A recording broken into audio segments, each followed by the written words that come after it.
Sa mga ka-money magnet, naririto naman tayo para sa isang pangpaswerteng money magnet blessed bracelet.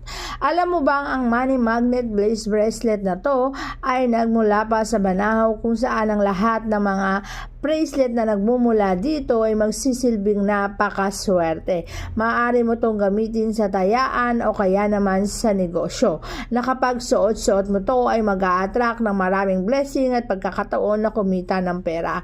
Kakaiba ang binibigay na swerte nito. Ito ay natatangi. Ang lahat ng mga taong may suot nito ay nagkakaroon ng maraming blessing at napapasukan ng maraming swerte.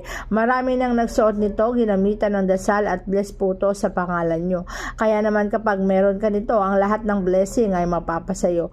Pwede mo rin itong isuot sa left hand. Huwag mo itong papahawakan kahit kanino, sapagkat ikaw lamang at sa pangalan mo ito na bless, kaya't ikaw lamang ang master nito.